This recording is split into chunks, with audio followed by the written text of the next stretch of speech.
Your Republic City Fire Furrets are here for a brand new Pokemon Draft League. For those that don't know, a Pokemon Draft League is where individuals called coaches take turns drafting teams of Pokemon and battle each other weekly until one coach is crowned the winner. I got pretty unlucky with my draft placement, as I ended up with the 9th overall pick in a group of 16. Although I prefer to be towards the beginning or the end, I was still able to get a great first pick in Spectrier, a mon that completely destroyed me last season. Spectrier is an incredibly powerful wall breaker and late game sweeper that can quickly snowball out of control with its ability Grim Neigh, which gives it a special attack boost after it KOs a Pokemon. Thanks to its insane special attack stat, Spectrier can really pack a punch with moves like Shadow Ball and Draining Kiss. Couple this with its access to Will-O-Wisp, Taunt, Nasty Plot, and Spectrier becomes something that my opponents cannot ignore. My next pick was a Pokemon that I've wanted to use in Draft League ever since it was introduced, the Poison Fighting type Sneasler. Sneasler is another hard hitter with its signature move Dire Claw, which has a 50% chance to inflict status on its opponents. It also has a strong close combat and access to Sword Stance to make it even stronger.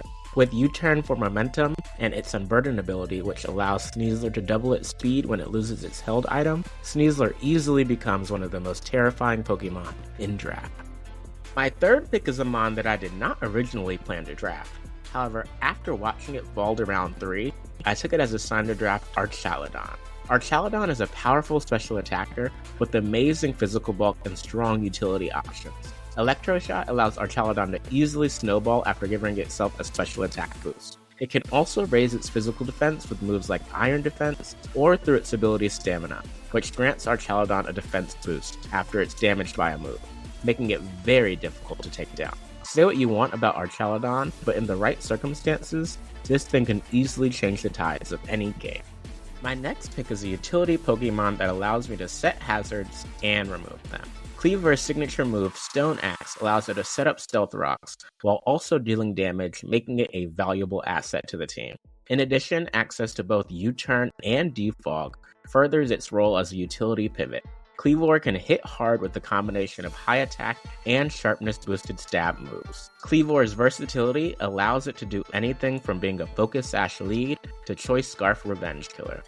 Next pick offers us a much needed ground immunity, which is why we've drafted the pure flying type Tornadus. With knockoff and U-turn, Tornadus can be a great offensive pivot while providing some utility and potentially setting up for a sweep using Nasty Plot or Bulk Up. Additionally, its ability Prankster allows its status moves like Taunt and Rain Dance to have increased priority, making it a great partner for Archaladon. With my next pick, I'm grabbing my first Terra Captain, Delphox. With 104 base speed and 114 special attack, Delphox can hit hard and fast, making it a solid revenge killer or wall breaker depending on how I use it.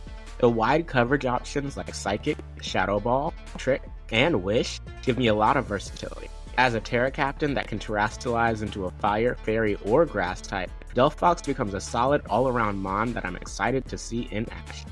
To continue the construction of my Fire, Water, Grass core, the next mon I selected was Zarude, a strong physical attacker that can be used as a solid pivot or wall breaker. With powerful stab options in Power Whip and Knockoff, as well as powerful coverage options like Close Combat, Zarude can use its high attack to easily break down walls.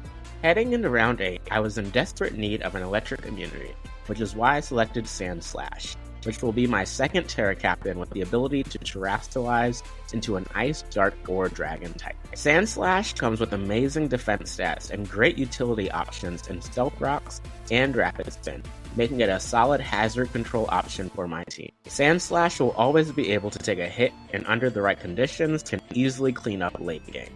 With my next pick, I selected the 2-point Mon Oinkologne, whose unique abilities and stat spread make it a great addition to the team.